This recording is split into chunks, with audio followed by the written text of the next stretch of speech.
పల్లెటూరి స్టైల్లో పుట్టగొడుగుల కర్రీ ఎలా చేస్తారో చూసేద్దామా. పల్లెటూర్లలో న్యాచురల్గా దొరికే పుట్టగొడుగులతోటి పల్లెటూరి స్టైల్లో పుట్టగొడుగుల కర్రీ. 3 కట్టల పుట్టగొడుగులకి 3 ఉల్లిపాయలు, 2 టొమాటోస్ తీసుకున్నాము. గ్రేవీ ఎక్కువగా కావాలని టొమాటోస్ అవి ఎక్కువగా యాడ్ చేసుకున్నా.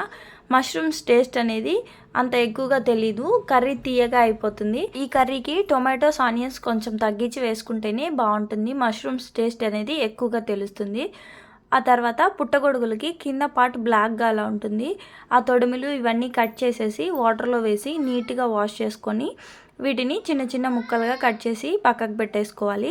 ఉల్లిపాయలు, టొమాటోలు అన్నీ కట్ చేసి పక్కకు పెట్టేసుకొని ఒక కడాయి తీసుకొని ఆయిల్ వేడయ్యాక ఆవాలు, జీలకర్ర వేసి అవి ఫ్రై అయిపోయిన తర్వాత ఒక ఎండుమిర్చి కూడా వేసి ఆ తర్వాత ఆనియన్స్ యాడ్ చేసి ఆనియన్స్ మగ్గిపోయిన తర్వాత టొమాటోస్ ఇంకా పచ్చిమిర్చి యాడ్ చేసి బాగా ఫ్రై చేసుకోవాలి.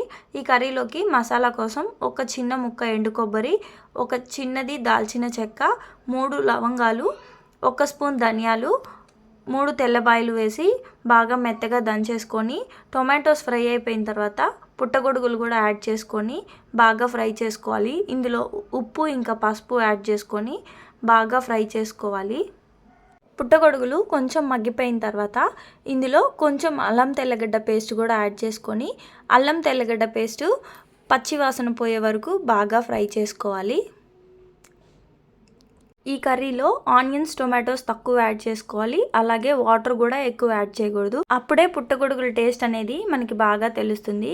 అల్లం తెల్లగడ్డ పేస్ట్ పచ్చివాసన పోయేంత వరకు ఫ్రై చేసుకొని 1.5 స్పూన్ కారం యాడ్ చేసి కారం కూడా కొంచెం ఫ్రై అయినాక ఒక చిన్న టీ గ్లాస్ వాటర్ యాడ్ చేసుకొని వాటర్ అంతా ఇంకిపోయిన తర్వాత మనం దంచి పెట్టుకున్న మసాలా యాడ్ చేసి మసాలా కూడా 2 మినిట్స్ ఫ్రై చేసేసుకొని కర్రీ అంతా దగ్గరికి అయిపోయిన తర్వాత స్టవ్ ఆఫ్ చేసేసుకుంటే టేస్టీ పుట్టగొడుగుల కర్రీ రెడీ అయిపోతుంది.